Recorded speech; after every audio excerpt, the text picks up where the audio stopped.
Sholat malam. Ambil pelajaran dari tarawih kemarin. Tarawih, qiyamul lail, qiyamul Ramadan, tahajud, sama saja. Ini sholat malam. Allah subhanahu wa ta'ala memudahkan kita kemarin Ramadan selama sebulan penuh. Setelah ba'diyah isya langsung bisa tahajud. Itu untuk memudahkan kita supaya kita terbiasa dulu.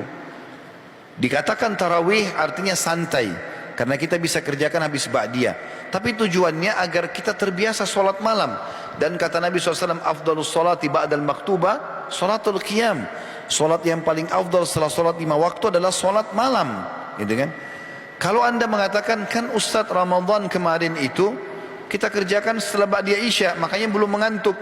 Tapi kalau setelah Ramadan kan kita sunnahnya kerjakan di sepertiga malam. Sepertiga malam itu berarti kita tidur dulu. Sepertiga malam itu cara hitungnya begini teman-teman.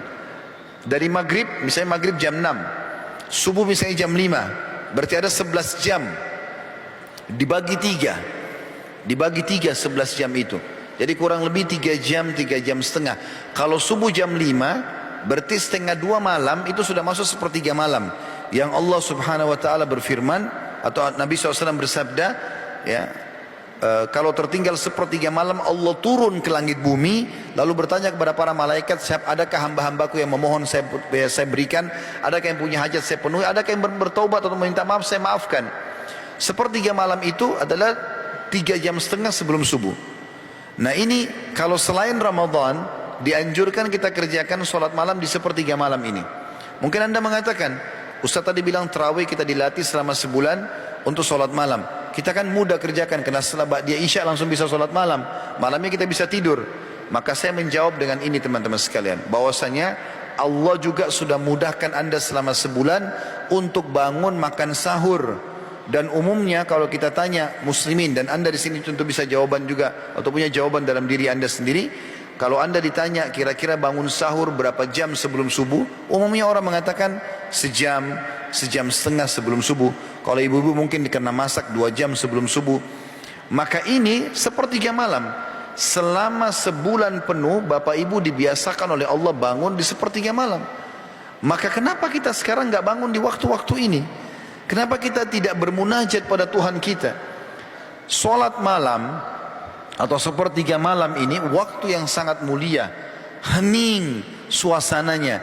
Kita juga lebih ikhlas dibandingkan di waktu-waktu lain. Karena memang kita umumnya mengerjakan sendirian, atau mungkin paling kita sama istri atau sama suami saja di rumah. Dan ini ada motivasi untuk suami istri. Kata Nabi SAW, semoga Allah merahmati seorang suami yang bangun malam hari, kemudian dia mau sholat malam, dia bangunkan istrinya, ajak ayo sholat malam yuk sama-sama. Kalau istrinya menolak, dia percikkan air di wajahnya sedikit saja, jangan 1 ember ya. Nanti dia jadi marah, gitu kan. Begitu juga kata Nabi SAW, semoga Allah merahmati istri yang bangun mau sholat malam, dia bangunkan suaminya. Kalau suami nolak, dipercikkan air pada wajahnya. Ini keromantisan yang sebenarnya. Bangun sholat malam sama-sama, sahur sama-sama, ibadah sama-sama, ini kan baik. Dan ini sangat baik. Ini mutiara Ramadan yang tidak boleh luput teman-teman sekalian. Jadi sholat malam itu sholat yang sangat terjaga teman-teman sekalian. Maka kerjakan itu. Walaupun kita belum bisa dari awal malam, kita bisa sepertiga malam insya Allah bisa. Atau setengah jam sebelum subuh kita bangun, dan ini kita jaga.